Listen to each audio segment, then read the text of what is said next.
پاکستان اس وقت وجود نہیں رکھتا تھا، یاد رکھیے گا، لیکن حدیث مبارکہ میں جب اس خطے کا ذکر کیا گیا ہے تو 4 الفاظ استعمال فرمائے گئے ہیں۔ سیدی رسول اللہ نے لفظ ہند استعمال فرمایا ہے۔ سیدی رسول اللہ کی بڑی مشہور حدیث شریف ہے جس کا مفہوم ہے کہ میں عرب ہوں لیکن عرب مجھ میں سے نہیں، میں ہند میں سے نہیں ہوں لیکن ہند مجھ میں ہے۔ بڑی مشہور ماشاءاللہ خوبصورت ترین حدیث ہے۔ پھر ایک حدیث ہے جو آپ نے فرمایا کہ مجھے ہند کی طرف سے ٹھنڈی ہوا آتی ہے، جس پر اقبال کا مشہور شعر ہے جیسے میرے عرب کو آئی ٹھنڈی ہوا جہاں سے، میرا وطن وہی ہے، میرا وطن وہی ہے۔ تو ہند کی ایک اصطلاح ہے جو سیدی رسول اللہ استعمال فرماتے رہے، غزوہ ہند آپ نے استعمال فرمائی ہے۔ دوسری اصطلاح جو آپ نے اس خطے کے لیے استعمال فرمائی ہے وہ سندھ ہے۔ ایک حدیث شریف ہے جس میں آپ نے فرمایا کہ میری فوج کے لشکر سندھ اور ہند پر حملے کریں گے۔ تو سندھ، محمد بن قاسم آپ کو یاد ہے وہ سندھ پر آئے تھے، اور اس وقت سندھ تقریباً آدھا پاکستان تھا۔ محمد بن قاسم ملتان تک تشریف لائے تھے اور یہ علاقہ آپ نے فتح کیا تھا۔ پھر جو لفظ آپ نے اس خطے کے لیے استعمال کیا ہے وہ مشرق ہے، جنرلی ایسٹ، مشرق کی جانب سے۔ وہاں مشرق سے آپ نے فرمایا کہ مسلمان لشکر بھی اٹھیں گے جن میں امام مہدی ہوں گے، اور آپ نے یہ بھی فرمایا کہ خوارج کا فتنہ بھی یہیں سے اٹھے گا، اور آج آپ دیکھتے ہیں کہ خوارج کا فتنہ اسی علاقے سے اٹھا ہوا ہے، پاک فوج اس کو سرکوبی کر رہی ہے۔ پھر آپ نے لفظ استعمال فرمایا خراسان کا۔ خراسان میں بھی جو حدیث مبارکہ ہیں آپ نے اس میں جو لفظ استعمال فرمایا قبلہ خراسان یا قبل خراسان، جس کو جو مرضی اعراب لگا لیں آپ، اعراب پہ اگر آپ اختلاف کرتے ہیں، یعنی خراسان سے پہلے یا خراسان کی جانب، یہ دونوں لفظ استعمال ہوئے ہیں۔ اور ایک آدھ حدیث میں خراسان کا لفظ بھی استعمال ہوا ہے، جو پاکستان کا شمالی حصہ ہے، بلوچستان سے لے کر پورا ہمارا فرنٹیئر ٹرائبل ایریا سے لے کے پورا ناردرن پاکستان، یہ بھی خراسان ہے۔ سو اگر آپ تینوں ڈیفینیشن لے لیں، ترجمہ لے لیں کہ خراسان لے لیں، خراسان کی جانب لے لیں، خراسان سے پہلے لے لیں، جو بھی ترجمہ آپ لیتے ہیں اس میں سارا شمالی پاکستان شامل ہو جاتا ہے۔ اور مشرق جب کہتے ہیں تب بھی پاکستان شامل ہوتا ہے، ہند جب کہتے ہیں تب بھی پاکستان شامل ہوتا ہے، کیونکہ ہند جو ہے اب تقسیم ہو کر مشرق ہند اور مسلم ہند میں تبدیل ہو گیا۔ سیدی رسول اللہ نے جنرل ڈائریکشن کی بات کی ہے خراسان کی جانب، پھر آپ نے فرمایا مشرق کی جانب، پھر آپ نے فرمایا ہند کی جانب۔ تو یہ ایک جنرل ایریا ہے، لہذا کوئی پن پوائنٹ ایریا نہیں ہے یہ کہ یہ کہیں کہ صاحب یہ علاقہ صرف ایران میں ہے، یہ علاقہ صرف افغانستان میں ہے، یہ علاقہ پاکستان ہے۔ اس میں اب اس کی وجہ ہم آپ کو بتاتے ہیں کیوں کہ ہم یہ بات کر رہے ہیں کہ خراسان کی احادیث مبارکہ کو آپ غزوہ ہند کی احادیث سے الگ نہیں کر سکتے۔ آپ کسی صورت میں حضور صلی اللہ علیہ وسلم کی وہ احادیث مبارکہ جو سیدی رسول اللہ نے ہند کے بارے میں فرمائی ہیں ان کو، کیونکہ یہ سارا علاقہ ایک ہی ہے، ہند، مشرق اور خراسان یہ ایک پیکج ہے، اور احادیث مبارکہ اس میں آپس میں جڑی ہوئی ہیں۔ ہند کے بارے میں ایک بڑی مشہور حدیث ہے سیدی رسول اللہ نے جو فرمائی، اور ہم آپ پڑھ کے سناتے ہیں۔ حضرت ابو ہریرہ رضی اللہ تعالیٰ عنہ سے روایت ہے کہ سیدی نے ہندوستان کا تذکرہ کیا اور فرمایا ضرور تمہارا ایک لشکر ہندوستان سے جنگ کرے گا اور اللہ ان مجاہدین کو فتح عطا فرمائے گا، حتیٰ کہ مجاہدین ان ہندو بادشاہوں کو بیڑیوں میں جکڑ کر لائیں گے، اور اللہ اس عظیم جہاد کی برکت سے ان مجاہدین کی مغفرت فرمائے گا۔ پھر یہ مسلمان واپس پلٹیں گے تو عیسیٰ علیہ السلام کو شام میں پائیں گے۔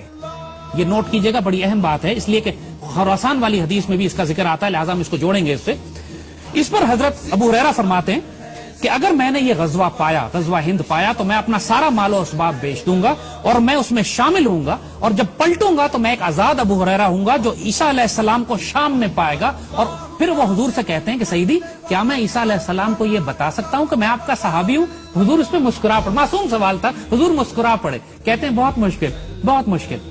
اب اس کو یاد رکھیے گا، دیکھیے ایک بات، سیدی رسول اللہ نے اس ایک حدیث میں پوری ملٹری اسٹریٹجی کلیئر کر دی ہے کہ آئندہ آنے والے وقتوں میں کیا ہونے والا ہے۔ مسلمانوں کی ایک فوج ہندوستان سے جنگ کرے گی، اور پوری دنیا اس بات سے واقف ہے، اس میں کسی کو ڈاؤٹ نہیں ہے کہ وہ فوج پاک فوج ہے۔ یہ پاکستان سیدی رسول اللہ نے اپنی نگرانی میں تیار کروایا تھا۔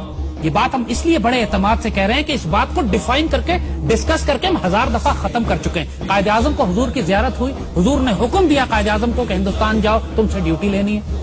خان آف قلات جب بلوچستان کو الگ کرنا چاہ رہے تھے پاکستان سے تو خود اکنالج کرتے ہیں، ان کے پوتے نے ایکسپریس نیوز پہ مبشر لقمان کے پروگرام میں کھل کے سامنے آ کے کہا ہے کہ ہمیں حضور نے ڈائریکٹ حکم دیا تھا کہ بلوچستان کو پاکستان سے ملاؤ، پاکستان بن رہا ہے۔ بلوچستان کا صوبہ بھی اللہ کے رسول کے حکم سے جڑا ہوا ہے۔ علامہ شبیر احمد عثمانی کو سیدی رسول اللہ کی خواب میں زیارت کی، انہوں نے فرمایا قائد اعظم میرا سپاہی ہے، اس کے ساتھ شامل ہو جاؤ جا کے۔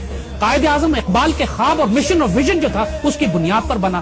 نعمت اللہ شاہ ولی نے آج سے 600 سال پہلے جب بشارتیں دی ہیں اس خطے کے حوالے سے تو انہوں نے مومنان غربی کا ذکر کیا ہے، مغربی پاکستان کے مسلمان جو ہیں وہ ہندوستان پر فاتحانہ غازیانہ قبضہ کریں گے۔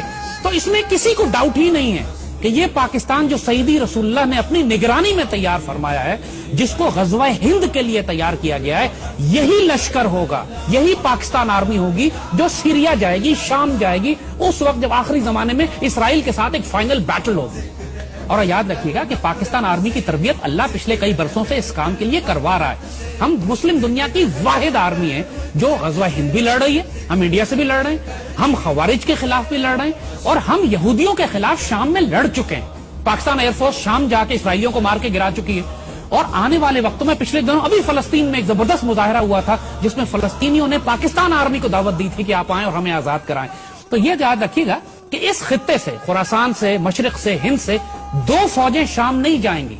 حضور نے جب خراسان والی فوج کا ذکر کیا ہے تو وہاں بھی حضور نے فرمایا کہ خراسان سے ایک فوج اٹھے گی جس کے اندر امام مہدی ہوں گے، وہ فوج شام میں جائے گی۔ ایک حدیث شریف ہے، ہم آپ کو بتائیں، بڑی اہم حدیث شریف ہے۔ میرے آقا سیدی رسول اللہ صلی اللہ علیہ وسلم نے بالکل واضح بتا دیا تھا کہ عربوں میں جنگیں در جنگیں ہوں، عرب دنیا تباہ و برباد ہو جائے گی۔ حدیث شریف میں ذکر آتا ہے کہ عرب جب بالکل جنگوں میں گھر جائیں گے، بے اختیار جنگیں ہوں گی عربوں کے اوپر، اور پورا عرب جو ہے حالت جنگ میں ہوگا، کوئی مستحکم حکومت وہاں نہیں ہوگی، اس وقت حضور نے فرمایا، ایک حدیث شریف ہے کہ اللہ تعالیٰ غیر عرب قوم میں سے ایک فوج اٹھائے گا جس میں عربوں سے زیادہ شہسوار فائٹر ہوں گے، تگڑے فائٹر ہوں گے، اور اس قوم کا اسلحہ عربوں سے زیادہ طاقتور ہوگا۔ نوٹ کیجئے کہ پوری عرب دنیا میں سب سے زیادہ خوبصورت فائٹر پاکستان میں ہے، اور پاکستان اس دنیا کا واحد مسلمان غیر عرب مسلمان ملک ہے جس کے پاس ایٹمی ہتھیار ہیں۔ یہ بھی بشارت پاکستان کے لیے سیدی رسول اللہ دے چکے ہیں عربوں کی حفاظت کے لیے۔ اور آپ نوٹ کریں گے کہ پچھلے 30 سال سے جب بھی عربوں کو خطرہ ہوا ہے، ان کی حفاظت کے لیے یہی غیر عرب فوج گئی ہے جس کے ہتھیار عربوں سے بہتر تھے، جس کے فائٹر عربوں سے بہتر تھے۔ اللہ اکبر، یہ پاک فوج ہی تو